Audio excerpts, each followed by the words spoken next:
ఈ రాష్ట్రంలో బీజేపీకి స్కోప్ ఉందా, బీఆర్ఎస్ స్కోప్ ఉందా? ఈ రాష్ట్రంలో రెండే పార్టీల రాజకీయం నడుస్తుంది, కాంగ్రెస్ బీజేపీ పాలిటిక్స్. ఈ పార్టీ ఉండదు, బీఆర్ఎస్ ఒక్కడు మిగిలాడు. మీరు ఊహించినట్టే రాజకీయాలు ఉన్నాయా? రాజకీయాలని వాటి విలువలని అతపాతాలోకంకి తొక్కింది కల్వకుంట్ల చంద్రశేఖరరావు, ఆయన కుటుంబం.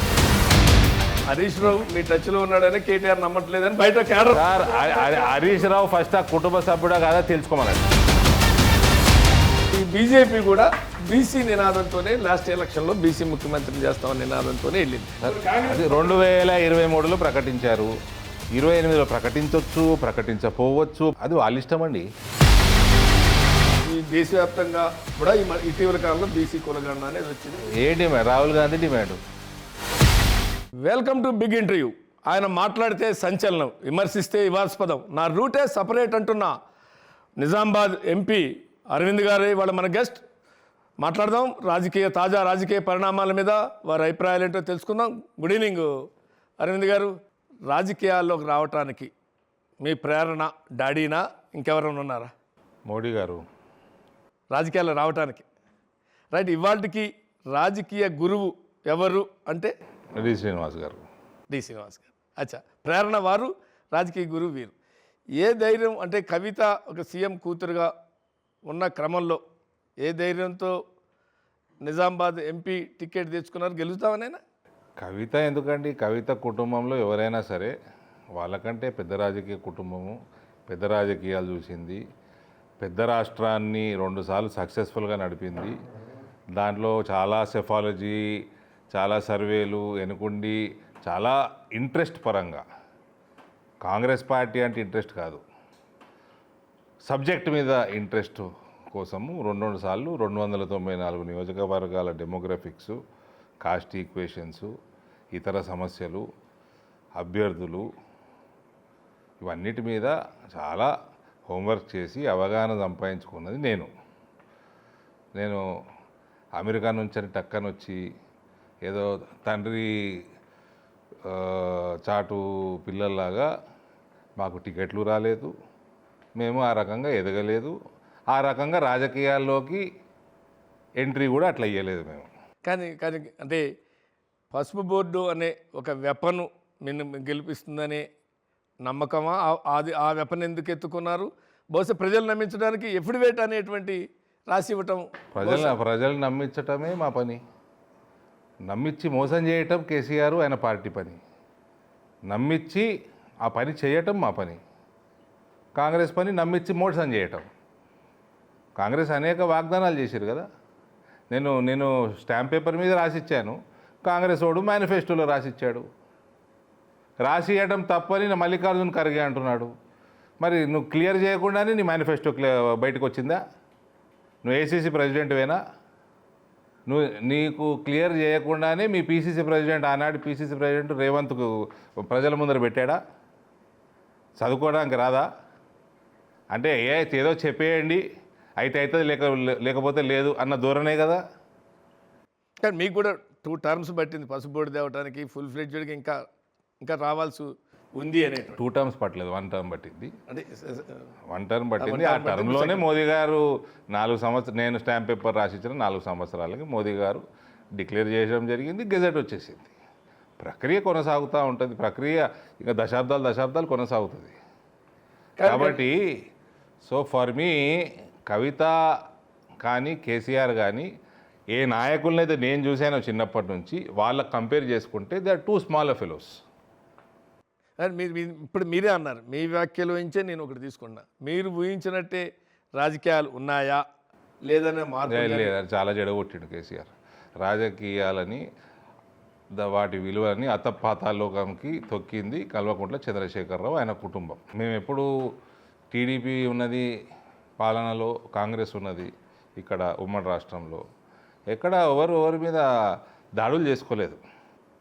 ఇప్పుడు అక్కడ ఫ్యాక్షనిజంలో రాయలసీమలో 80లలో 90ల దాకా, 90ల నుంచి అది కూడా లేదు. విజయవాడలో ఫ్యాక్షను, రాయలసీమలో ఫ్యాక్షన్ ఉండేది. కానీ ఇట్లా ఎవరిని పడితే వాళ్ళని తెలంగాణలో అయితే అస్సలు లేదు, ఆంధ్రాలో కూడా లేదు. విజయవాడ ఒక ఏరియా, రాయలసీమలో 3-4 జిల్లాలు ఉండేవి.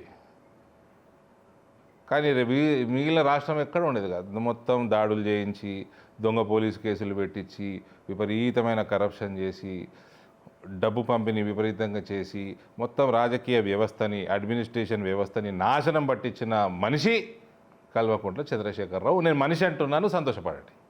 కానీ అరవింద్ చాలా రఫ్గా మాట్లాడతాడు. ప్రత్యర్థి రాజకీయ నాయకులు ఇప్పుడు మాట్లాడుతున్నారు, కానీ ప్రత్యర్థి రాజకీయ నాయకులు పట్ల చాలా ఘాటుగా వ్యాఖ్యానిస్తారు అనేటువంటిది స్టైలా, లేదు ఇంకా మీడియా కన్జంక్షన్ కోసమా అంటే ఏం చెప్తారు? ఇప్పుడు మీరు నాకు 3 నెలల నుంచి అడుగుతున్నారు ఇంటర్వ్యూ. నేను మిమ్మల్ని అడుగుతలేను కదా. నేను ఇవాళ మీకు టైం ఇచ్చిన.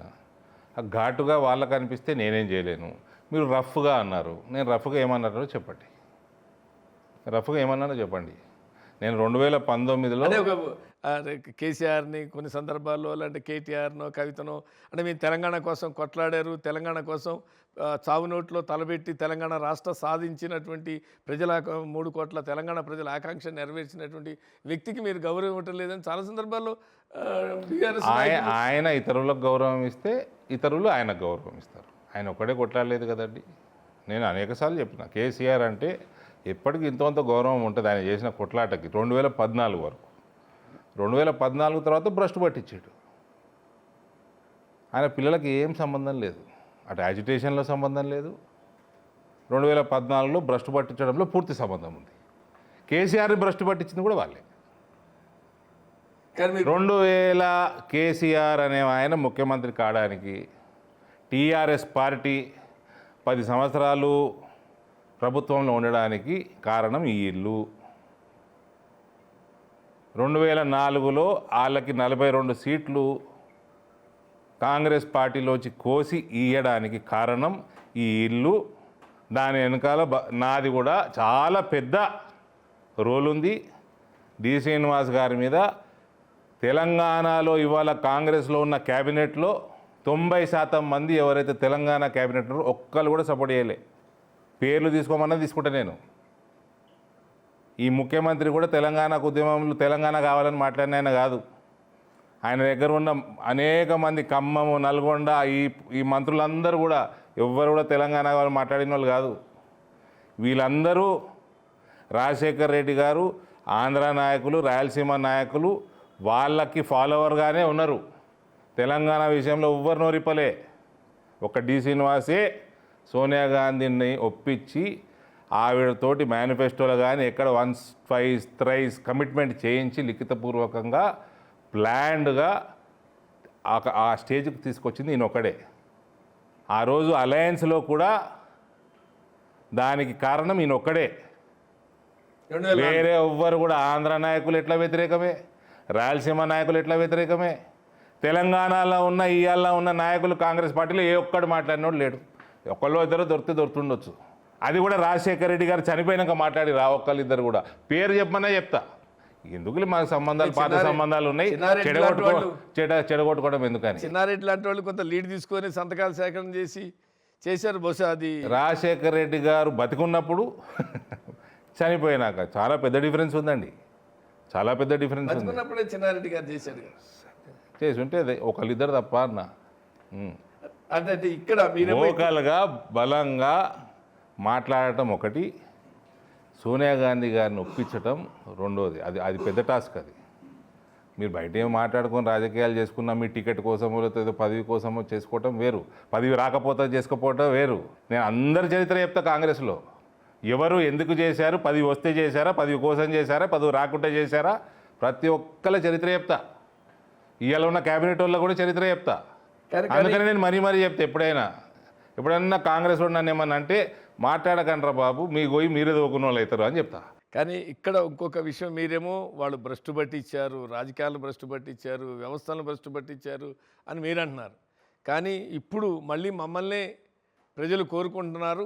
ఎప్పుడెప్పుడా ఎన్నికలు వస్తే అప్పుడప్పుడు మమ్మల్ని అధికారంలో తీసుకురావాలని ప్రజలు వేచి చూస్తున్నారని వాళ్ళు అంటున్నారు. ఏ ప్రజలు? నెత్తి మీద టోపీ పెట్టుకునే ప్రజల? ఏ ప్రజలు? ఎవరు కోరుకుంటలేరు. ఈ రాష్ట్రంలో బీజేపీకి అవకాశం లేదు. కోరుకుంటే మన లోక్సభలో ఎక్కడ పోయినరు? ఎక్కడ పోయినండి? అచ్చా, ఈ రాష్ట్రంలోనే కోరుకుంటున్నారా? దేశంలో కోరుకుంటలేరా? పార్టీ పేరు మార్చుకొని టీఆర్ఎస్కి వెళ్ళి బీఆర్ఎస్ చేసి మహారాష్ట్రలో నాకు నాందేడు జిల్లా ఇన్ఛార్జ్ ఇచ్చారు. చూస్తా ఉన్న బీఆర్ఎస్ వాడు ఏడని కనబడతాడేమో అని. అప్పుడేమో ఈ నుంచి 100 కార్లు వేసుకుపోయారు పెట్రోల్ దండగా. ఢిల్లీలో చూసిన మన మేడం పార్ట్నర్ సిసోడియా ఓడగొట్టిన కాన్స్టిట్యున్సీ ఇన్ఛార్జ్ ఉన్నా నేను. అక్కడ కూడా చూసిన ఎక్కడైనా కార్లో ఎవరైనా తిరుగుతుర్రేమో అని పింకు జుబ్బా వేసుకొని. ఓడు కానివాడలే, పింకు చీర కానివాడలే, పింకు జుబ్బా కానివాడలే నాకు. కానీ మీరేమో ఇట్లా అంటున్నారు, కానీ మీరు జైల్లో పెట్టి అడిచేయాలి అనుకుంటే ఆమె జైలు నుంచి వచ్చి కొద్ది రోజులు రెస్ట్ తీసుకుని మళ్ళీ ఇప్పుడు చాలా హుషారుగా పనిచేస్తుంది. బీసీ ఉద్యమం చేపడుతుంది. బీసీ కొలగండ విషయంలో ఇతర అంశాల్లో చాలా యాక్టివ్గా ఉంది. కనపట్లేదా అరవింద్ గారు? ఇంకా యాక్టివ్ కావాలి. ఆమె ఎంత యాక్టివ్ అయితే మాకు అంత మంచిది. ఎందుకంటే అదే యాక్టివ్ కావాలని అంటున్నానండి. ఇప్పుడు నేను మిమ్మల్ని తిరగొద్దంటలేను. ఇంకా తిరగాలి, ఆమె రాష్ట్రం అంతా తిరగాలి.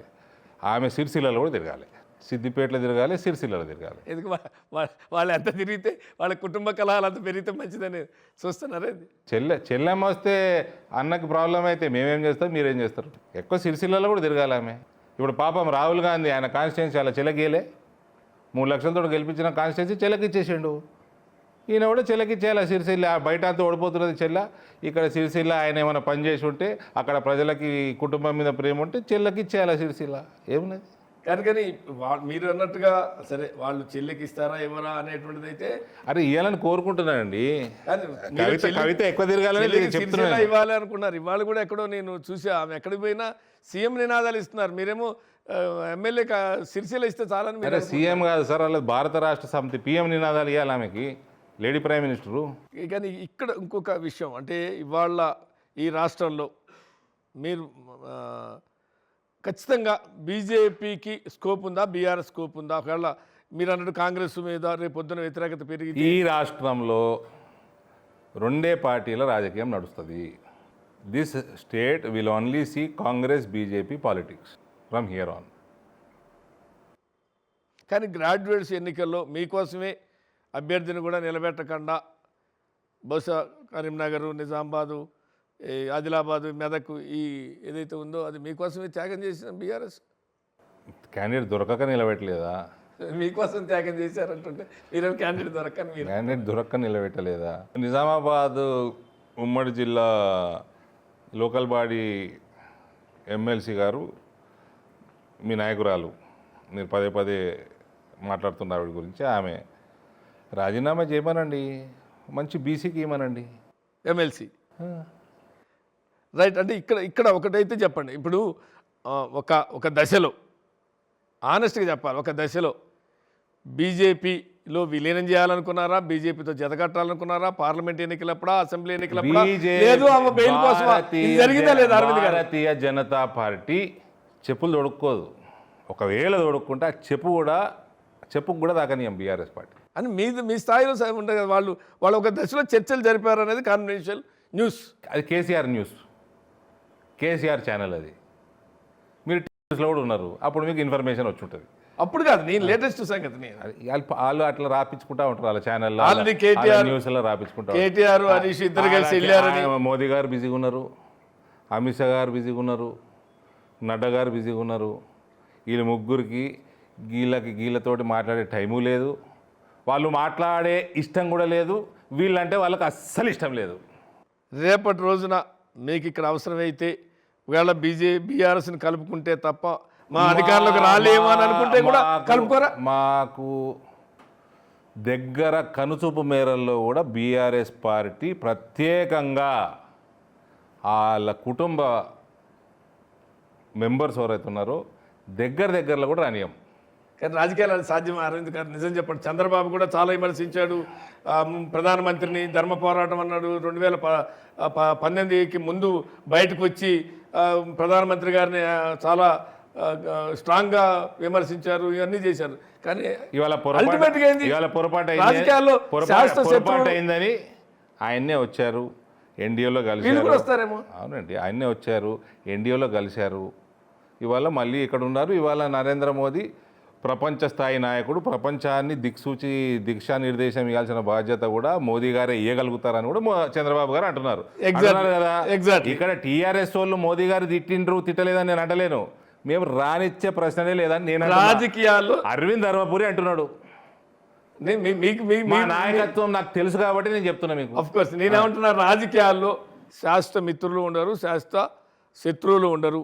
నితీష్ని చూసాం, చంద్రబాబుని చూసాం. ఇట్లా దేశవ్యాప్తంగా చూసుకుంటే బీజేపీకి వచ్చారు, ఎన్డీఏలోకి వచ్చారు, పోయారు. ఇవన్నీ ఉన్నాయి కదా అరవింద్ గారు. మీరంతా స్ట్రాంగ్ అంటే చెప్పగలరు. ఇంటర్వ్యూ సమయం ఎంత? అర్ధగంట. అందులో అవసరం లేదండి. మీ టాపిక్ అయితే ఈ పార్టీయే ఉండదని చెప్తున్నా కదా. అంతేనా? ఈ పార్టీయే ఉండదు. అందులో ఉన్న ఎమ్మెల్యేలు కూడా ఎవరు కూడా కేటీఆర్ కింద పనిచేసే ఇష్టం ఉండదు వాళ్ళకి. కేసీఆర్ పని అయిపోయింది, ఏజ్ అయిపోయింది, ఆయన చేయాల్సింది చేసేసిండు. మేమందరం గౌరవిస్తాం. ఆయన 2014 వరకు ఉన్న కల్వకుంట్ల చంద్రశేఖరరావుని మేము గౌరవిస్తాము.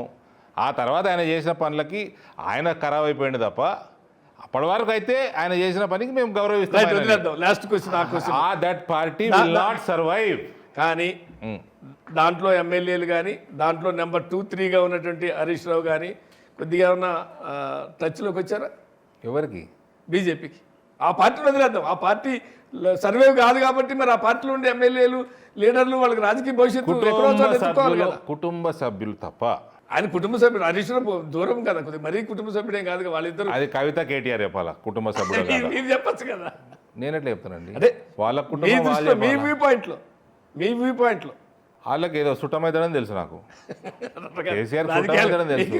వాళ్ళ కుటుంబ సభ్యుడు, మేమంతా ఒక ఫ్యామిలీ అని అనుకునేది కేటీఆర్ అనుకుంటున్నా లేదో మాకు తెలియదు. నాకు అక్కడ మిగిలిన నాయకులు, హరీష్ రావు కూడా పక్కన పెట్టండి, మిగిలిన నాయకులు అందరూ కూడా ఈ బీజేపీ వైపు చూడాల్సిన తప్ప. నేను అదే అడుగుతున్నా. నేనే చెప్తున్నా, ఓపెన్గా చెప్తున్నా. వాళ్ళకి వేరే మార్గమే ఉండదండి. ఎవరైనా రాజకీయ భవిష్యత్తు చూసుకోవాలి కదా. ఆ పార్టీ సర్వే కాదు. అవగాహన ఉంది కదా. అవును, నాకు అవగాహన ఉందని మీరు నమ్ముతారా? ఎంతో అంత. అందుకని అంటే ఒక్కడు మిగిలాడు బీఆర్ఎస్ లా. వాళ్ళు ఇప్పుడు మీరు పదే తీసుకున్న నాయకురాలు పేరు ఉంది కదా, ఆమె కూడా బీఆర్ఎస్ ఉంటుందో లేదో నాకు డౌట్. ఇది మీరు ఈ డేట్ రాసి పెట్టుకోండి. హరీష్ రావు మీ టచ్ లో ఉన్నాడని కేటీఆర్ నమ్మట్లేదని బయట క్యాడర్, వాళ్ళ క్యాడర్ కానీ బయట. హరీష్ రావు ఫస్ట్ ఆ కుటుంబ సభ్యుడా కాదా తెలుసుకోమనండి. హరీష్ రావుని తెలుసుకోమనండి. ఓకే, మమ్మల్ని ఎందుకు అడుగుతారు sir? Let Harish Rao decide whether is Kalvakuntla family or not. Right. మనం ఇప్పుడు ఈ రాష్ట్రంలో అంతా బీసీకి సంబంధించినటువంటి బీసీ కులగణ, బీసీది నడుస్తుంది. బహుశా నడిపిస్తున్నారు. ఈ కాంటెస్ట్ లో ఎవరు నడిపిస్తున్నారు? కాంగ్రెస్ పార్టీ. ఓకే, ఈ కాంటెస్ట్ లో బీజేపీ కూడా బీసీ నినాదంతోనే లాస్ట్ ఎలక్షన్లో బీసీ ముఖ్యమంత్రిని చేస్తామని నినాదంతోనే వెళ్ళింది. కాబట్టి ఈ కాంటెస్ట్లో అరవింద్ గారికి బహుశా పాసిబిలిటీస్, ఛాన్సెస్, అది అధ్యక్షుడా లేకపోతే కాస్ట్ బేస్డ్ పాలిటిక్స్ మాట్లాడాలంటే you are with wrong person. అంటే బీసీ ముఖ్యమంత్రిని ప్రకటించారా లేదు? మా హైకమాండ్ నిర్ణయం. ఆ కాంటెస్ట్ తీసుకుందాం. కాంగ్రెస్ 2023లో ప్రకటించారు, 28లో ప్రకటించవచ్చు, ప్రకటించపోవచ్చు, ప్రకటించకుండా చేయొచ్చు. అది వాళ్ళ ఇష్టం అండి. అంటే ఇప్పుడు అంతా balancing of social engineering. Okay, me party line లేకుండా ఇంకోటి తప్పదు. సోషల్ ఇంజనీరింగ్ బ్యాలెన్స్ చేయటంలో బీజేపీకి మించి ఏ పార్టీ లేదు. ఎస్, అంటే కొన్ని మనం చూసాం. ప్రీవియస్ ఎలక్షన్ జరిగినటువంటి హర్యానాలో ఏం జరిగిందో చూస్తున్నాం, లేకుంటే ఇంకో చోట మీరు చెప్పిన మహారాష్ట్రలో కానీ సోషల్ ఇంజనీరింగ్ అనేటువంటి కాంటెస్ట్ లో చూసినా ఈ రాష్ట్రంలో నరేంద్ర మోడీ గారి కేబినెట్ చూసుకోండి, ఈ రాష్ట్రంలో 2019 కేబినెట్ చూసుకోండి, 2014 కులాలే కాదు, నేననేది పదం వాడదాం, మహిళలు పురుషులు కూడా మీ పదమే వాడతాం. సోషల్ ఇంజనీరింగ్ లో కూడా వర్కౌట్ కావాలంటే ఒక బీసీని అధ్యక్షుడిగా పెట్టడమో, బీసీని ముఖ్యమంత్రి అని నినాదం ఎందుకు ఇచ్చారు, ఆనాడు ఇచ్చారు, రేపు ఇస్తారు ఎవరు అని మీరు అన్నారు, దాన్ని కూడా వదిలేస్తా. కానీ ఆ కాంటెస్ట్లో భాగమే ఆర్ కృష్ణయ్యని తీసుకున్నా, లేదు ఇంకెవరినైనా, ఆ కాంటెస్ట్లో బీజేపీలో చర్చ జరుగుతుంది అనేదైనా వాస్తవా కాదా? ఇక్కడ ఒక హిందూ రాష్ట్ర స్థాపన జరుగుతుంది భారతీయ జనతా పార్టీ ప్రభుత్వంలో, బలమైన హిందువు లీడర్షిప్లో జరుగుతుంది. ఈ దేశవ్యాప్తంగా కూడా ఇటీవల కాలంలో బీసీ కులగణన అనేది వచ్చింది. వీళ్ళు ఎక్కడ వచ్చింది సార్? దేశవ్యాప్తంగా ఒక డిమాండ్ వచ్చింది. ఏ డిమాండ్? రాహుల్ గాంధీ డిమాండ్. దేశం డిమాండ్ ఎందుకైతే సార్? రాహుల్ గాంధీ వాళ్ళ నాయన ప్రధానమంత్రి ఉండే, ఎందుకు చేయలేదు సార్? వాళ్ళ నాయనమ్మ ఉండే, ఎందుకు చేయలేదు సార్? వాళ్ళ తాత ఉండే, ఎందుకు చేయలేదు సార్? వాళ్ళ మదర్ నడిపిన ఈయనేంది మన్మోహన్ సింగ్ 10 ఏళ్ళు ప్రధానమంత్రి ఉండే, ఈమెనే నడిపింది కదా, ఎందుకు చేయలేదండి? ఆయనేమో బీసీ అంటున్నాడు. ఇక్కడ మన కాంగ్రెస్ నాయకుడు పెద్ద ఆయన జగ్గారెడ్డి గారేమో రాహుల్ గాంధీ కులాలకి మతాలకి అతీతంగా అంటున్నాడు. నేనేమంటే చెప్పాలన్నా, రాహుల్ గాంధీ భూమండలానికి సౌరమండలానికి కూడా అతీతం, గ్రహాంతరవాసి ఆయన. ఓకే, నేను అంటున్నా అంటే ఇప్పుడు ఒక డిమాండ్ ఆయా కాలమాన పరిణామాల క్రమంలో ఒక డిమాండ్ వస్తుంది, ఎస్సీ వర్గీకరణ, బీసీ. అది మళ్ళీ డిమాండ్ రాహుల్ గాంధీ వస్తున్నాడండి. జనంలో లేదంటారా? బీసీ వర్గాల్లో లేదంటారా? సరే, ఇప్పుడు బీసీ చేసిరు కదా, ఓవరాల్ పర్సంటేజ్ చేస్తారు, ఓకే చేసిరు కదా, దానికి మళ్ళీ సుప్రీంకోర్టు క్యాప్ ఉందా? ఉంది కదా. మీరు దానికి మించి చేసినా అది సుప్రీంకోర్టు ఒప్పుకుంటుందా? 50%. ఆ క్యాప్ నిండిపోయిందా? మీరు ఎవరిని తీసి ఎవరికి ఇస్తారు? ఇప్పుడు ముస్లింలు 90% ముస్లింలు బీసీలు అనేసిండు రేవంత్. మిగిలిన 10% ముస్లింలు ఏం చేస్తారు తెలుసా? మీ ఎకనామిక్ వీకర్ సెక్షన్ అయితే అగ్రవర్ణాల కోసం నరేంద్ర మోడీ గారు పెట్టినరో, అగ్రవర్ణాలు ఉన్న పేదలు, అది కూడా ముస్లింలకు ఇస్తాడు ఈయన. అంటే సంతోషపడకరు వాళ్ళు. రేవంత్ 90% బీసీలు ముస్లింలు బీసీలు అన్నాడు, ఆ 10% కూడా ఈడబ్ల్యూఎస్ వాళ్ళకి అప్ప చెప్తాడు. ఈడబ్ల్యూసీ కింద కేంద్రం కూడా ఇస్తుంది, ముస్లింస్ పేదలు ఉంటే వాడుకోవచ్చు, ఇస్తుంది కదా. ఈడబ్ల్యూసీ కింద ఇస్తుంది కదా. మరి అట్లాగే బీసీలో వాళ్ళ మతపరంగా వాళ్ళు ముస్లిమ్స్ అయినా వాళ్ళు వృత్తిపరంగా బీసీలు ఉన్నారనుకోండి, దాన్ని ఎట్లా చూడాలి అనేటువంటిది అంటే ఏం చెప్తారు? ఈడబ్ల్యూఎస్ తీసుకోండి, వాళ్ళ కులం ఉంది కదా, కులం లేకపోతే అనుకో. వాళ్ళ దాంట్లో కులాలు ఉండాలని ఓరు మీరు చెప్తుర్రా? వాళ్ళైతే నమ్మరు. నాకు ముస్లింలు చాలా మంది తెలుసు, ఓయే దూదేకులని విన్నా. అవును, బీసీలని. ఇప్పుడు 90% బీసీలట. వాళ్ళు ఒప్పుకోద్దా? అని తెచ్చి రుద్దుతారా? అది ఒప్పుకుంటుందా కోర్టు? అసలు మీరు చేసిన మొన్న కులగణన పేరు మీద ఏదైతే సెన్సస్ చేసినరో అలా అది కరెక్ట్ ఉందా? చిన్న మిస్టేక్స్ అంటే పక్కన పెట్టండి, అసలు క్రిస్టియనే లేడు. దానికి ఏమంటారు మీరు? ఇప్పుడు అంత మీరు ఎంత పెద్ద సీనియర్ జర్నలిస్ట్ కదా, దాని జవాబు ఇవ్వండి. అంటే వాళ్ళు టీచర్లు ఉండే, క్రిస్టియన్ టీచర్లు ఉండే, వాళ్ళు వాళ్ళు ఏమంటారంటే అసలు మీకు పూర్తిగా వివరాలు ఇవ్వకుండానే మీరు దాని మీద ఎట్లా మాట్లాడతారు? అసలు మీ ఇంతవరకు ఎక్కడ ఆయననే మాట్లాడుతున్నాడండి, కాంగ్రెస్ వాళ్ళే మాట్లాడుతున్నారు, సంకలు గుర్తుకునేది వాళ్ళే. మీరు లెక్కలు అయిపోయిందా? ఇప్పుడు నేను మీ సెన్సెస్ ఏమంటుందండి? ఇప్పుడు మీరు చేసిన సెన్సెస్ 3,55,00,000 జనాభా ఉందంటారు, అవునా? ఎలక్షన్ కమిషన్ ఏమంటుందండి? 3,35,00,000 ఎలక్టోరల్ రోల్ ఉన్నదని చెప్తున్నది. ఇవన్నీ మీరు తీసుకోండి, ఇదని నా కాగితాలు కాదు, బీజేపీ కాగితాలు కాదు. ఎలక్షన్ కమిషన్ మీది, నాది. ఈ సెన్సెస్ చేసింది రేవంత్ సర్కారు, మిగిలింది తెలంగాణ స్టేట్ పోర్టల్ తీయటి. మైనర్లు 18 సంవత్సరాల లోపల ఉన్న వాళ్ళు ఎందరని కొట్టండి.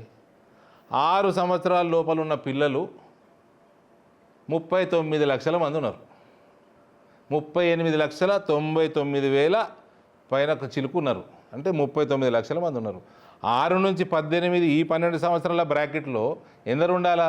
దీని ప్రకారం 80 లక్షలు ఉండాలా, పోనీ 70 లక్షలు వేసుకోండి, 1,10,00,000 ఉండాలా.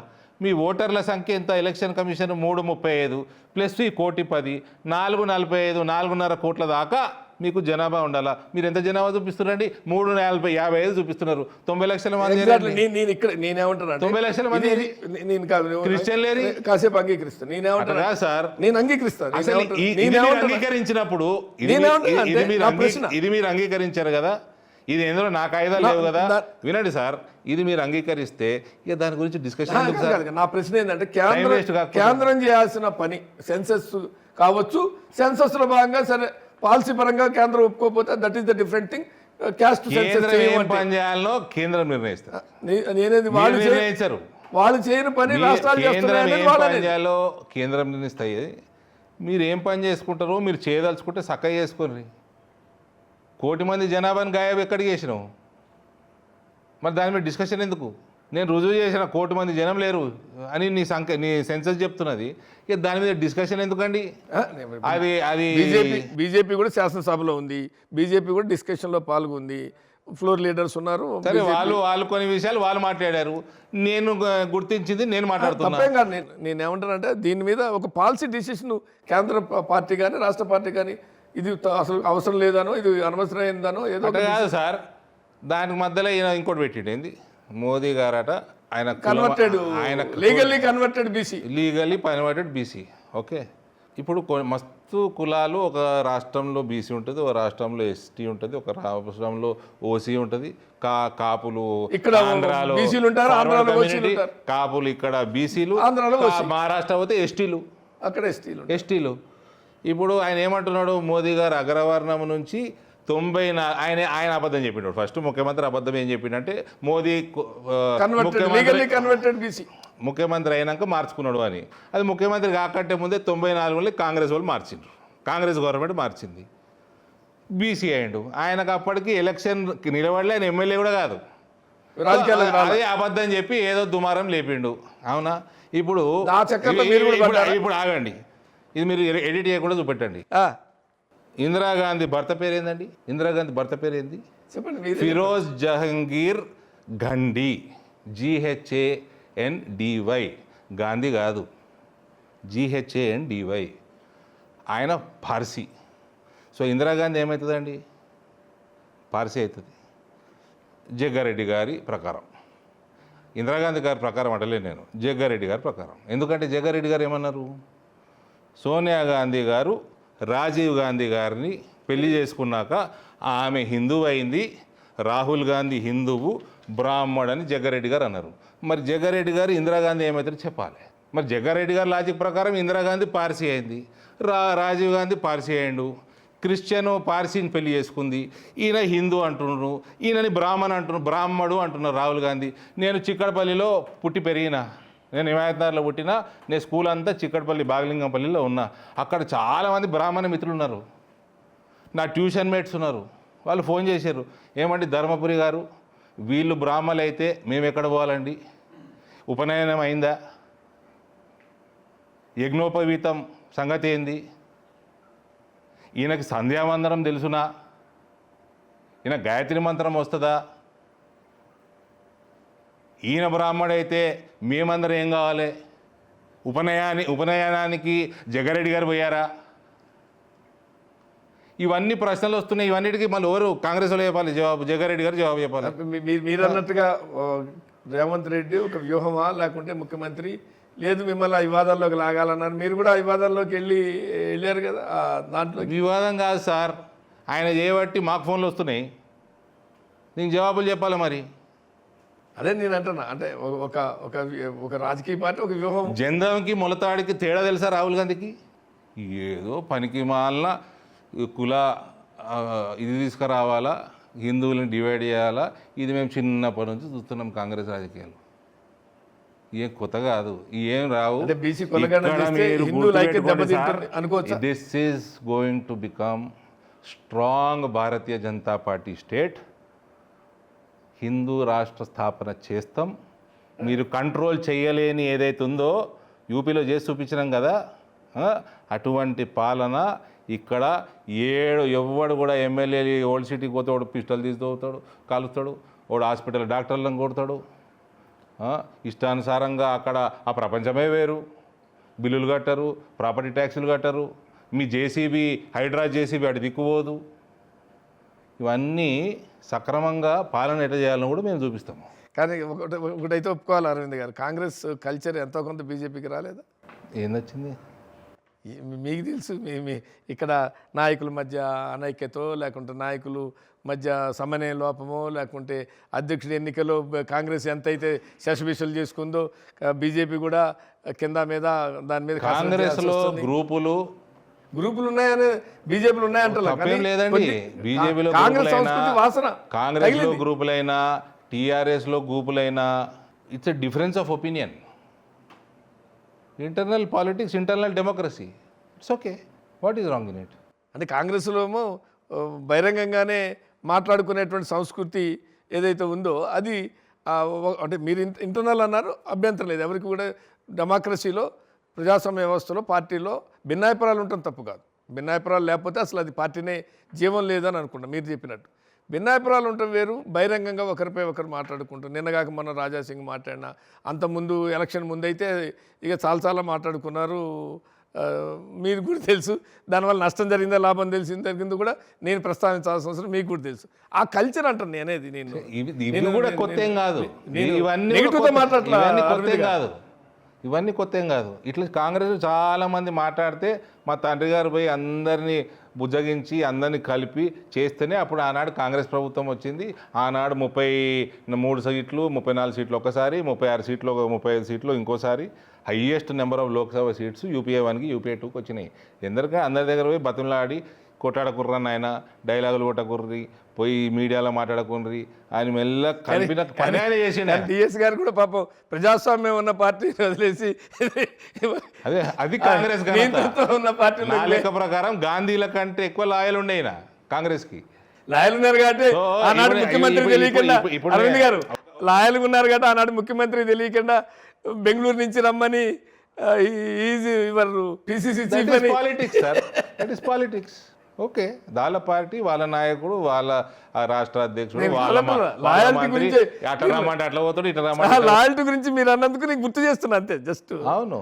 లాయల్టీ వాట్ అన్నదానికి ఈస్ రాంగ్? కానీ ఎక్కడో ఇంత డెమోక్రసీ ఉన్నదాన్ని పాపం నమ్మారు. ఎక్కడో తెలంగాణ కొట్లాడి తెచ్చిన అనుకున్నారా అలాంటి ఏమనుకున్నారా కానీ అది తర్వాత ఎక్కువ రోజులు ఇంటర్నల్ ఇష్యూ. బట్ నేను ఇప్పుడు మెయిన్ సబ్జెక్ట్ డైవర్ట్ అయ్యాను. ఇప్పుడు మీకు బీజేపీకి కల్చర్ ఇందిరాగాంధీ, ఫెరోజ్ జహాంగీర్ గండి నుంచి వచ్చారు, మీకు చరిత్ర అయిపోయినా కదా. Like Revanth said, mister Modi is a legally converted BC according to Revanth. I am also saying Rahul Gandhi is an illegally converted Gandhi. It is not Gandhi, it is Gandhi, Ghandy. It's a Parsi name. He is an illegally converted Gandhi. So convey this to our honorable Chief Minister. Mr. Revanth.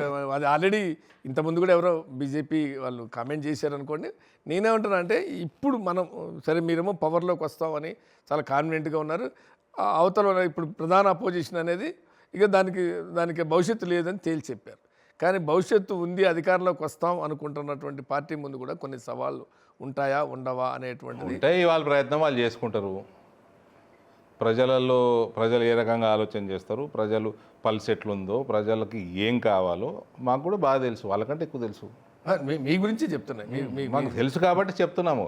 People want BJP government here. కానీ ఇక్కడ కూడా నేను ఏమంటారు, మీకు BJP అధికారంలోకి వస్తుందని కాన్ఫిడెంట్గా ఉన్న బీజేపీ అగ్రనాయకుల్లో, రాష్ట్ర నాయకుల్లో, ఎంపీల్లో, ముఖ్య నాయకుల్లో మీరు ఒకరు. కానీ మీ పార్టీకి కూడా ఎక్కడో ఒక చోట ఒకనాటి క్రమశిక్షణ, ఎందుకంటే అంతా ఒకనాడేమో ఒక బ్యాక్గ్రౌండ్, ఇప్పుడు ఇందాక మీరు హిందుత్వం, ఒక ఆర్ఎస్ఎస్ లేకుంటే ఒక సైద్ధాంతిక బ్యాక్గ్రౌండ్ నుంచి వచ్చినప్పుడు ఉండే యూనిటీకి ఇతర పార్టీల నుంచి వచ్చినప్పుడు అనేదానికి మీరు చెప్పిన కారణాలు కాదు. ఈ దేశాన్ని విభజించి 3 ముక్కలు చేసి 2 ముక్కలు ముస్లింలకు ఇచ్చిండ్రు. హిందువుల కోసం దేశం ఎక్కడా అని మేము ప్రశ్నిస్తున్నాము. మేము అది సాధిస్తామని నేను చెప్తున్నా. నేను కాదంటున్నా, మీరు నా ప్రశ్న అర్థం చేసుకోవాలి. అంటే నేనేమంటున్నా, ఎందుకు ఇందాక నేను ఒక ప్రశ్న వేస్తాను, కాంగ్రెస్ సంస్కృతి ఎందుకు అన్నా అంటే మీరు ఆర్ఎస్ఎస్ అన్నారు, ఇంకేదో అన్నారు. కారణాలు అది కాదు. There is a historical reason. అంటే నేనేమంటున్నా అంటే బీజేపీకి ఒక సైద్ధాంతిక పునాది ఉంది, ఒక సిద్ధాంత ప్రాతిపదిక మీద ఏర్పడ్డ పార్టీ, సిద్ధాంత ప్రాతిపదిక మీద నడుస్తున్నటువంటి పార్టీ. కానీ ఎప్పుడైతే పోలరైజేషన్ జరుగుతుందో అప్పుడు డైల్యూట్ అవుతుందా లేదా అనేది ఒకటైతే, ఏం డైల్యూట్ అవుతుంది, ఏం అంటే పార్టీలో ఇప్పుడు సిద్ధాంత ప్రాతిపదిక విద్యార్థి రాజకీయాల నుంచి ఒక సిద్ధాంత ప్రాతిపదిక మీద పార్టీలో పూర్తి స్థాయిలో పనిచేసుకుంటూ ఎదిగినటువంటి సెక్షన్ ఒకటి ఉంటుంది. ఇతర పార్టీల అవసరానికి మన పార్టీ డెవలప్ కావాలి, పార్టీ అధికారంలోకి రావాలి, ఎక్కువ సీట్లు కావాలనుకున్నప్పుడు ఇతర పార్టీల నుంచి వచ్చిన వాళ్ళని కూడా తీసుకోవడం అనేటువంటిది ఒక ఆనవాయితీ. అన్ని పార్టీలు తీసుకుంటుంది, బీజేపీ కూడా తీసుకుంటుంది. ఇక్కడే అసలు సమస్య స్టార్ట్ అవుతుంది. అన్ని పార్టీల్లో ఉంది అది. కాంగ్రెస్లో కొత్త పాత కావచ్చు, బీఆర్ఎస్లో కావచ్చు, ఉద్యమ ఏదో అనేది అప్పుడు బంగారు తెలంగాణ, ఉద్యమ తెలంగాణ అని యూటీ బ్యాచ్, బీటీ బ్యాచ్ అని టీఆర్ఎస్లో కూడా చర్చ ఉంటుండేది. అట్లాగే ఇక్కడ కూడా అది స్టార్ట్ అవుతుంది కదా. మీరు అనుకుంటున్న ఒక బలమైన హిందుత్వవాదం ఎక్కడ ఉండే ఛాన్సు వీక్ అవ్వట్లేదా అని నేను అడుగుతున్నాను. భారతీయ జనతా పార్టీ ఇవాళ ఈ దేశంలో almost 80% of the country state governments are also with us. That is because ideology గెలుస్తుంది, ఇండివిజువల్స్ కాదు. ఐడియాలజీ గెలుస్తుంది. People vote for ideology, not individual. I am in Bharatiya Janata Party for ideology. Individually, I could have been in any party. But I believe in one ideology, that's why I am here. You are highly educated, నేను కాదంటల్లా. ఇప్పుడు నేను వేరే party నుంచి వచ్చాను అనుకోండి, నాకు BJP సిద్ధాంతంతో పని లేదు. నేను మీ పార్టీలోకి వచ్చా, మీ పార్టీలో ఎదిగా, మీ పార్టీలో ఉంటా. మీ పార్టీలో మీకున్నంత హిందుత్వ కమిట్మెంట్ నాకు ఉండకపోవచ్చు. అయినా నేను కూడా వన్ ఆఫ్ ది లీడర్ని. కాబట్టి నేను రేపొద్దున ఒక కీలక స్థానంలో ఉన్నప్పుడు మీరు ఆలోచించినంత తీవ్రంగా నేను ఎందుకు ఆలోచిస్తా అని నేను అడుగుతాను. ఆలోచించను కదా, ఆలోచించినప్పుడు అది డైల్యూట్ అయినట్టా కాదా అని అడుగుతున్నా. సో అందరూ 10 మంది ఉంటే 10 మంది ఒక యూనిట్గా ఆలోచించిన ఇండివిజువల్ డెసిషన్ ఉండదు సార్ ఇక్కడ, ఇట్ ఇస్ కలెక్టివ్ డెసిషన్. ఉంటుందని అంటాను. సో ఎగ్జిక్యూషన్ కైనా ఉండాలిగా, ఎగ్జిక్యూషన్ కూడా ఉండాలి. ఎగ్జిక్యూషన్ తేడా వస్తుంది కదా అంటున్నా. తేడా వస్తే ఆ ఎగ్జిక్యూట్ చేసే పొజిషన్లో పెట్టరు, ఆయన గౌరవప్రదంగా ఇంకో పొజిషన్లో పెడతారు. గౌరవించాలి. ముందున్న సవాల్ మనకి ముందున్న సవాల్ అదే. మనకి నేను సవాళ్ళకు భయపడటాను కాదు, కానీ సవాల్ అంటే అది కాదు, ఆ సవాల్ అంటలా. ఇప్పుడు మీరు ఇంకో ప్రక్రియ పూర్తి చేయాల్సింది ఉంది కదా, రాష్ట్ర అధ్యక్షుడు ప్రక్రియ పూర్తి చేయాల్సి వచ్చినప్పుడు ఇక్కడ కూడా మీరు అనుకున్న ఇది మేము హిందుత్వాన్ని తెలంగాణ రాష్ట్రం ఏదైతే మీరు కాన్సెప్ట్ ఉందో ఆ కాన్సెప్ట్ని లీడ్ చేసే ముందుకు తీసుకెళ్ళి ఆ రకంగా ప్రజల్ని మోల్డ్ చేసి నడిపించేటువంటి ఒక ఇది కూడా అవసరం అవుతుందా లేదా అని నా ప్రశ్న. హిందుత్వాన్ని తీసుకుపోవాలా, సనాతన ధర్మాన్ని తీసుకుపోవాలా, హిందువుల్ని ఐక్యంగా చేసేటైనా తీసుకుపోవాలా, ఇవన్నిటితో పాటు మోదీ గారు చేస్తున్న డెవలప్మెంట్ యాక్టివిటీస్ని తీసుకుపోవాలా, వివిధ రాష్ట్రాలలో ఇంప్లిమెంట్ చేస్తున్న స్కీమ్స్ రాష్ట్ర స్థాయిలో దేశ స్థాయిలో అవన్నీ తీసుకుపోవాలా. Administration also is equally important, ideology is very important. So that has to be a combination. ఈ కాంబినేషన్ తెలుసుకోవడానికి టైం పడుతుందా? ఎండ్ ఆఫ్ ద డే ఎలక్షన్లు గెలవటమే కాదు, ఎలక్షన్లు గెలవటమే కాదు, ఎలక్షన్లు గెలిచినాక అడ్మినిస్ట్రేషన్ ఆల్సో ఇంపార్టెంట్. ఎందుకంటే మళ్ళీ 5 సంవత్సరాలకు మళ్ళీ ఎలక్షన్ వస్తుంది. మీరు చెప్పిన కాంబినేషన్లు అన్నీ నిజామాబాద్ ఎంపీ గారిలో లేవా? ఉన్నాయో లేదో మీరు నేను డిసైడ్ చేసుకుంటే ఎట్లా సార్? ఉన్నాయో లేదో అవగాహన ఉన్న వాళ్ళు చాలా మంది ఉన్నారు, దాని మీద అధ్యయనం చేసే వాళ్ళు ఉన్నారు. 2019లో మీరు అన్నట్టు పసుపు ఏదైతే నేను స్టాంపు రాశానో, పసుపు రైతులు ఉద్యమించారో, వాళ్ళు 178 మంది ఇండిపెండెంట్లు వాళ్ళు వేశారు, నామినేషన్లు వేసి నిలబడ్డారు, వాళ్ళు 93-94 వేల ఓట్లు తీసుకున్నారు. దానివల్ల నాకు నష్టమైంది సార్, నాకు లాభం కాలే, నాకు నష్టమైంది. ఆ ఓట్లు నాయి. మేడం గారు 1,50,000తో ఓడిపోవాలి, 70,000తో ఓడిపోయింది. మేడం గారు పరువు మిగిలింది ఆ 93 ఏట్ల వల్ల. ఈసారి పసుపు రైతులు మనస్ఫూర్తిగా భారతీయ జనతా పార్టీకి ఓటేసారు. నాది మీరు చూస్తే నా మార్జిన్ పెరిగిండొచ్చు. జీవన్ రెడ్డి గారు ఏం చిన్న ఇదేం కాదు, అభ్యర్థేం కాదు. నాకు తెలిసి కాంగ్రెస్ 17 నియోజకవర్గాలలో అందరికంటే బలమైన అభ్యర్థి జీవన్ రెడ్డి గారు. నాన్ కాంట్రవర్షియల్ సీనియర్ లీడర్, అందరికీ అందుబాటులో ఉండే లీడరు, ఒక రైతు పేరు ఉంది, మంచి పేరు ఉంది, కాంట్రవర్సీ లేకుండా 40-45 సంవత్సరాల జీవితం, రాజకీయ జీవితం అయిపోయింది ఆయనది. ఆయన మీద it's a tricky, he will be a tricky candidate. అటువంటి క్యాండిడేట్ ఉండగా కూడా నా సాటిస్ఫాక్షన్ ఏంటంటే, నేను అప్పుడు గెలిచినా ఇప్పుడు గెలిచినా కాదు, నేను అప్పుడు 45% ఓటు తెచ్చుకున్నా, ఈసారి 50% ఓటు దాటిద్దామనుకున్నా, 48 చేంజ్ ఓటు నాకు వచ్చింది, 3% ఓటు పెంచుకున్నా. నా మార్జిన్ కరీంనగర్ కంటే తక్కువ ఉండొచ్చు, నా మార్జిన్ ఇంకో దగ్గర కంటే తక్కువ ఉండొచ్చు, కానీ భారతీయ జనతా పార్టీకి పెరిగిన ఏదైతే ఉందో ఓటు శాతం నిజామాబాద్ నియోజకవర్గంలోనే పెరిగింది. ఎందుకు ప్రయోగం చేశారు మధ్యలో? శాసనసభకి వెళ్ళి ప్రయోగం చేయటం వెనకాల ఉన్న అది మామూలు ప్రయోగం కాదు. రాజకీయంగా నష్టం చేసేది, ఓడిపోతే ఇమేజ్ డ్యామేజ్. వీటికి మేము భయపడమండి, రిజల్ట్స్కి భయపడితే మేము అప్పుడే ఎప్పుడో 2010లో మా నాయన సంకలకెళ్ళలో బీఫామ్ గుంజుకొని నామినేషన్ వేస్తుంటిమి, 2004లో గుంజుకొని వేస్తుంటిమి, ఖాళీ బీఫామ్ సంతకం పెట్టి నా దగ్గర. కాబట్టి కాదు కదా చేసేది. అటు ఉత్తరప్రదేశ్ పోతే 30 లక్షల అసెంబ్లీ అయిపోతున్నది. ఢిల్లీ మొన్న ఎన్నికలలో ఉన్నాయి, దీనికి 20% ఖర్చు లేదు. రాజస్థాన్లో లేదు, మధ్యప్రదేశ్లో లేదు, గుజరాత్లో లేదు. ఇక్కడ ఈ రీజనల్ పార్టీలు ఇట్లా భ్రష్టు పట్టిస్తున్నాయి, ఈ ఫ్యామిలీ కుటుంబ పార్టీలు ఇట్లా భ్రష్టు పట్టిస్తున్నాయి.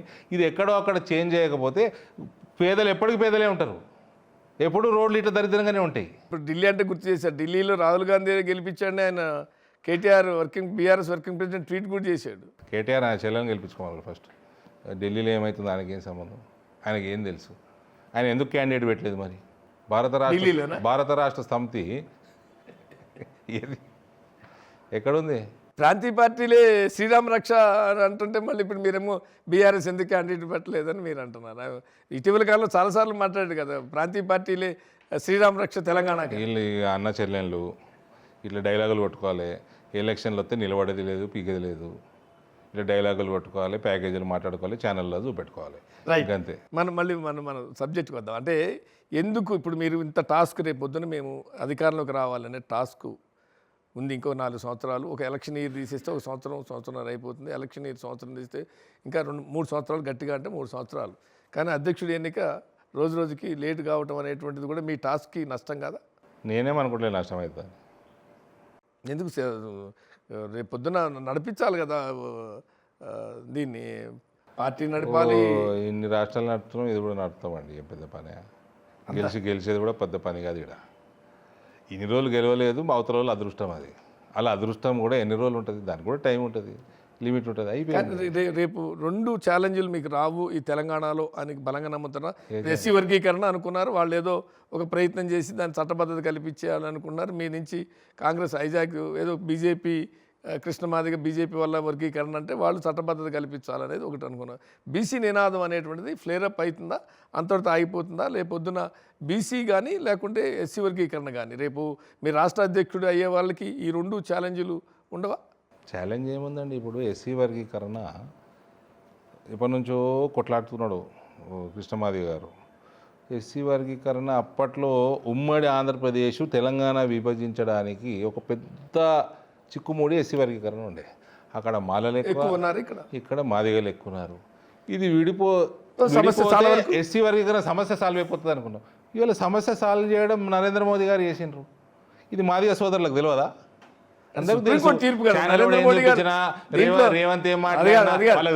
నరేంద్ర మోడీ గారు అంటే ఇప్పుడు సుప్రీంకోర్టు తీర్పిచ్చింది, రాష్ట్రాలు చేసుకోమని తీర్పిచ్చింది.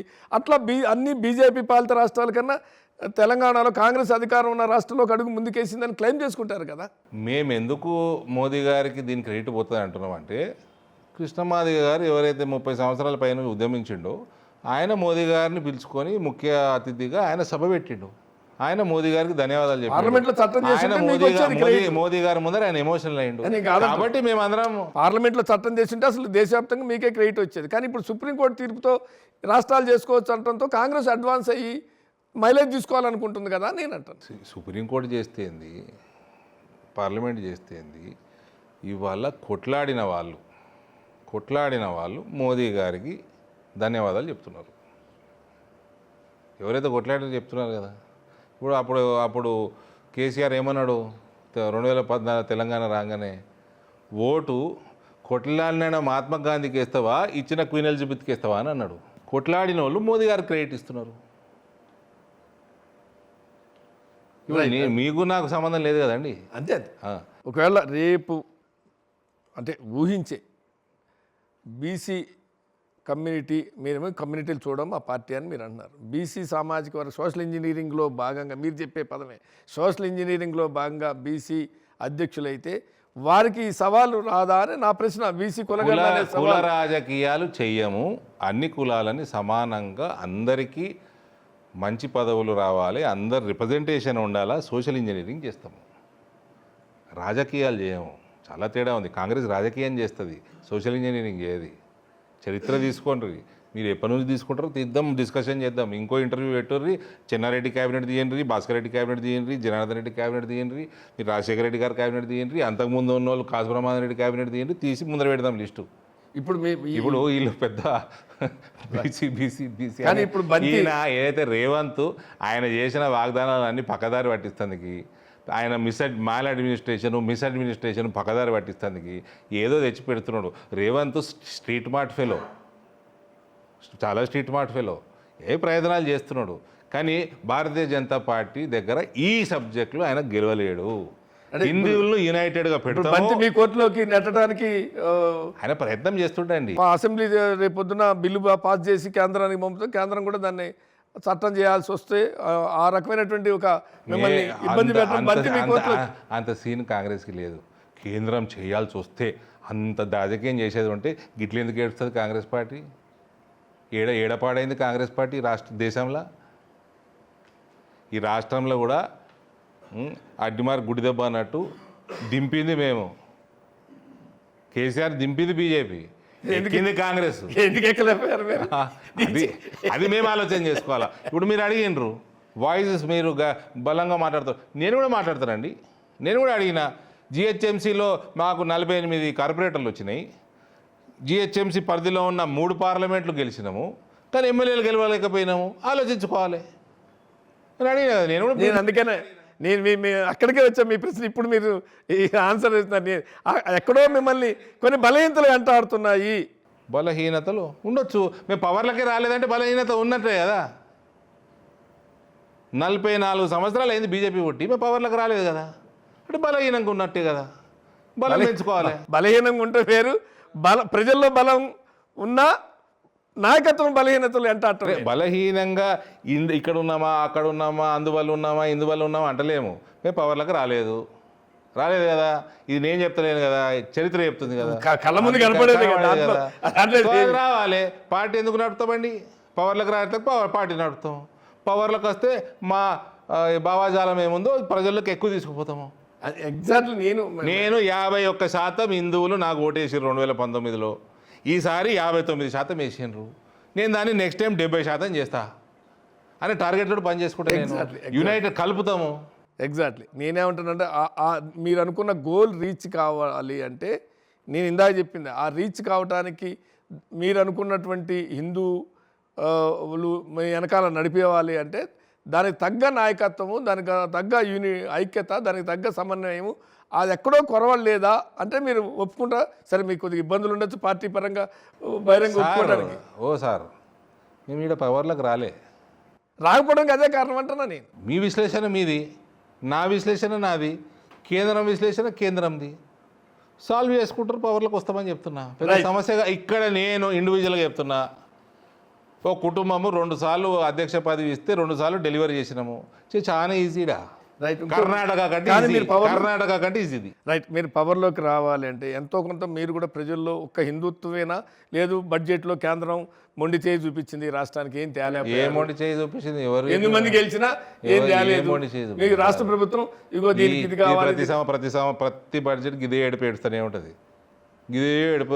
ఆపోజిషన్ పార్టీలు ఇదే ఏడుస్తారు. మీరు ఏం చేసారో చెప్పుర్రా అంటే ఒక్కటి చేసింది లేదు. మేము చాలా అడిగాము. రామగుండం మేమే చేసినాము.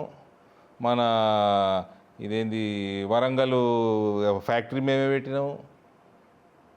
ఇవాళ పసుపు బోర్డు తెచ్చినాము. పసుపు రేట్లు పెరగడానికి కారణం మేము. ఇవాళ ఉన్న పంటలన్నిటికీ మంచి రేట్ ఇస్తున్నది మేము. ఇలా నేషనల్ హైవేలు అద్దం లెక్కున్నాయి మేమే. రైల్వేలు విచ్చలవిడిగా పెరుగుతున్నది మేమే. నా దగ్గర 10 రైల్వే ఓవర్బ్రిడ్జ్ నా ఒక్క పార్లమెంట్లో వేసింది మేమే. కానీ బీహార్కి ఏపీ మీరేం చేసిన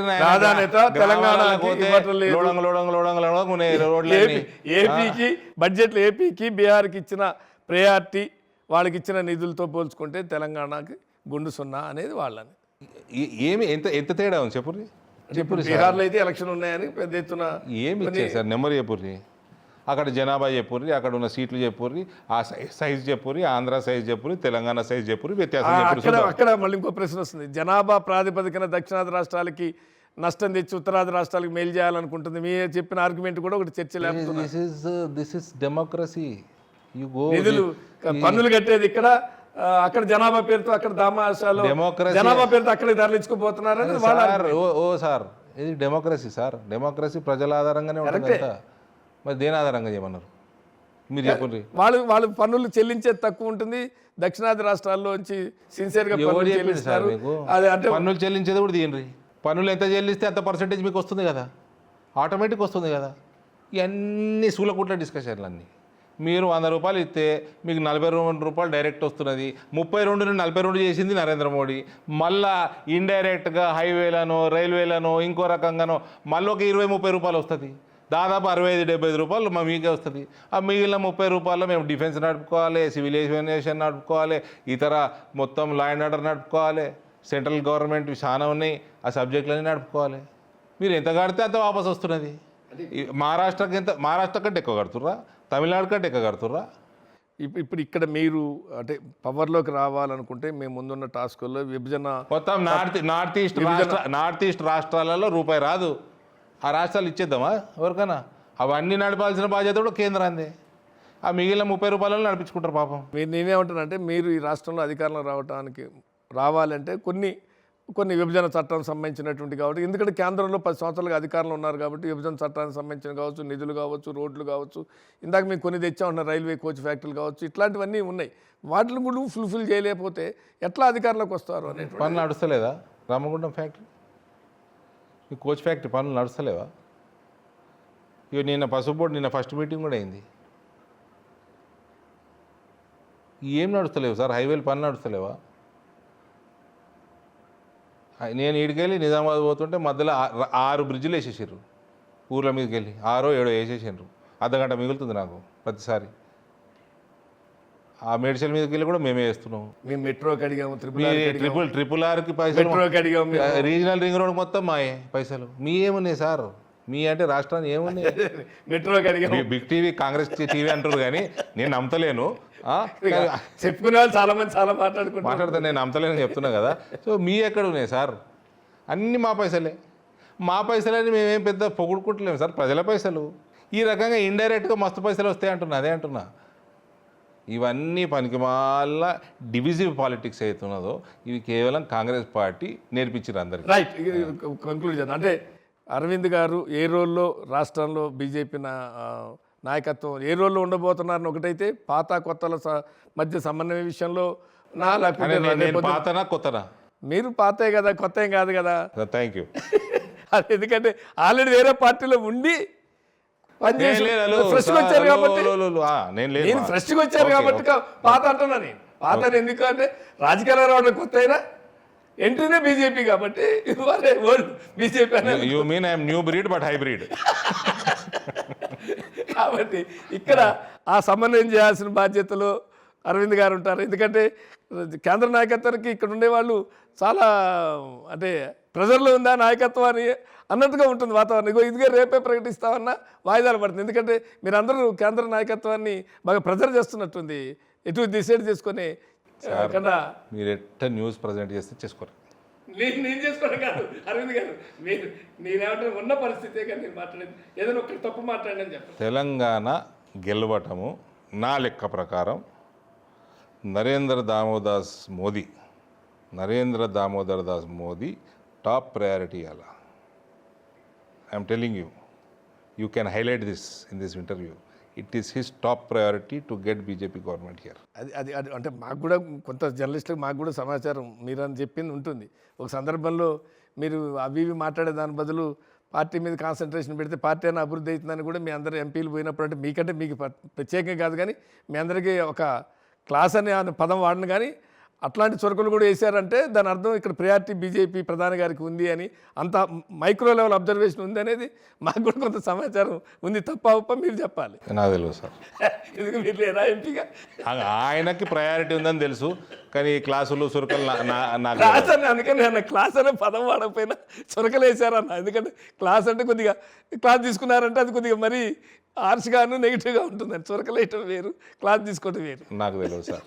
ఓకే, దాన్ని మిమ్మల్ని ఇబ్బంది పెట్టేది అంటే ఇప్పటికైనా ఎప్పుడు తేలుతుంది తేల్చే అవకాశం మీరు కేంద్ర నాయకత్వానికి ఇస్తారా? అసలు ఫస్ట్ ఇక్కడ నాయకత్వం కేంద్ర నాయకత్వానికి తేల్చుకునే అవకాశం ఇస్తారా లేదా చెప్పండి. క్రికెట్ అయినా పాలిటిక్స్ అయినా timing is important. Correct time చేస్తారు, అదే important.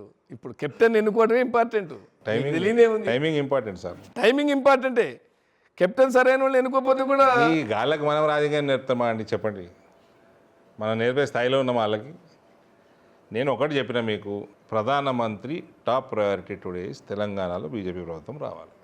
Political priority, not administrative, political priority. He wants BJP government here. ఏది దానికోసం ఆయన ఏమేమి చేసుకుంటాడో, ఎప్పుడు చేసుకుంటాడో అది చేసుకుంటాడు. రైట్. చివరిగా చెప్పండి, అంటే బిగ్ టీవీ ద్వారా మీరు ఏమి తెలంగాణ ప్రజలకి చెప్పదలుచుకున్నారు? ప్రజలు భారతీయ జనతా పార్టీ పట్ల చాలా ప్రేమాభిమానాలు చూపిస్తున్నారు, చాలా ఓటు శాతం పెంచారు. భారతీయ జనతా పార్టీ ఇక్కడ ప్రభుత్వం ఫామ్ చేయాలన్న బాగా ఆకాంక్ష ప్రజల్లో ఉంది ఎక్కువ. కాబట్టి వాళ్ళకి చెప్పేంత పెద్దను నేను కాదు కానీ ఇదే ప్రేమాభిమానాలు చూపించండి. భారతీయ జనతా పార్టీ రాష్ట్రంలో ఏ రాజకీయం ఏ రకంగా చేయాలో ఆ రకంగా చేయాలి అన్న తపన నాకుంది. అటువంటి అట్మాస్ఫియర్ క్రియేట్ చేయాలన్న తపన నాకుంది.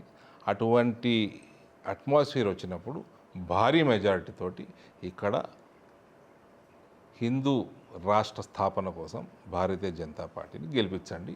Other then ideological, you will get the best possible administration only in Bharatiya Janata party. Close చేద్దాం అనుకున్నా కానీ మీరు లాస్ట్ సందేశంలో మాట అన్నారని అన్నాం. ప్రజలకి బలమైన ఆకాంక్ష ఉన్నా ఎక్కడో నాయకత్వం ఆ ఆకాంక్షని ముందుకు తీసుకుపోయి అధికారంలోకి వద్దాం అనే దగ్గర అరవింద్ లాగానే అందరూ ఆలోచిస్తలేదేమో నాకు ఎక్కడో డౌట్. మీరు అంగీకరించదు అందరూ అట్లా ఆలోచిస్తే పరిస్థితి ఉంటే ఇవాళ ఈ వాతావరణం ఉండేది కాదేమో బీజేపీలో అని నేను లాస్ట్ మై క్వశ్చన్. సార్ అది మీ ఒపీనియన్, మీరు ఒపీనియన్ని క్వశ్చన్ అంటే ఎట్లా సార్? ఒపీనియన్ అంటే you have every right to have your opinion. Exactly. నేనంటే నాకేముంటుంది, నాకు సొంతంగా ఏముంటుంది, ఒపీనియన్ ఒపీనియన్ ఉంటుంది, సొంతంగా ఉంటుంది వేరు. క్యాడర్ కావచ్చు, పబ్లిక్ కావచ్చు. మీరు చెప్పింది అందుకని అడిగిన. పబ్లిక్లో ఉంది అంటే నేను పబ్లిక్లో లేసారు అల్లా, మీ పబ్లిక్లో లేదర్లా, మీరు ఒపీనియన్ ఫ్రేమ్ చేసుకోవడానికి మీ ఇన్పుట్ బేస్ ఉంటుంది 100% కదా. నేనేం మీ ఒపీనియన్ తప్పుపడతలేను, కరెక్ట్ అంటలేను, రాంగ్ అంటలేను. It is your opinion. You must be having some feedback or you might not be having. Are in race for what? State president. I have no idea where the race is. Why అంటే మీరు చెప్పండి, ఎక్కడ ఉంది race? లేదా race ఆ ఫలానా జాగాలు ఉందంటే పోయి ఉరుకుతాము. రేసు అట్లా కనపడుతుంది. అరవింద్ గారు మీరు రేసు ఎక్కడ ఉందంటే అదేమన్నా రేస్ కోర్సులో రేసు ఉంటుందా? ఢిల్లీలో ఉంటుంది. ప్రతి చోట తప్పేం కాదు. 119 నియోజకవర్గాలలో తప్పేం లేదండి. రేసులో ఉన్నామంటే 119 నియోజకవర్గాలలో రేసు గుర్రాలు తయారు చేసి పార్టీని ప్రభుత్వంలోకి భారీ మెజారిటీతో చేసే నాయకుడిని ముందు పెట్టాలా అన్నది నా కోరిక. రైట్, చూద్దాం. మీరు అన్నట్టుగా మీలాంటి వాళ్ళు అంత బలమైన ఆకాంక్ష ఉండి రాష్ట్రాన్ని అధికారం చేజిక్కించుకున్న వాళ్ళలాంటి వాళ్ళని జాతీయ నాయకత్వం కూడా ఆ వైపుగా ఆలోచిస్తుంది. ఇటువంటి వాళ్ళే కావాలని ఆలోచించాలని కూడా కోరుకుందాం. మొత్తానికైతే బీజేపీ ఖచ్చితంగా అధికారంలోకి వస్తుంది. హిందుత్వం అనేటువంటి సిద్ధాంతాన్ని తెలంగాణ రాష్ట్రంలో స్థాపిస్తాం. అదేవిధంగా బీఆర్ఎస్కి రాజకీయ భవిష్యత్తు లేదు అని చాలా స్పష్టంగా చెప్తున్నారు. మా మధ్య ఎటువంటి విభేదాలు లేవు. హైకమాండ్ అన్నీ చూసుకుంటుంది. నరేంద్ర మోడీ గారికి చాలా ప్రయారిటీ ఉంది తెలంగాణ పట్ల. తెలంగాణలో బీజేపీ అధికారంలోకి తీసుకురావాలనే దాంట్లో సంకల్పంలో ఉన్నారు. ఖచ్చితంగా అధికారంలోకి వస్తాం అనేటువంటి ధీమాని అరవింద్ గారు వ్యక్తం చేస్తున్నారు. ఇది ఇవాళ మన బిగ్ ఇంటర్వ్యూ. మరి ఇంటర్వ్యూలో కలుద్దాం. చూస్తుంది బిగ్ టీవీ.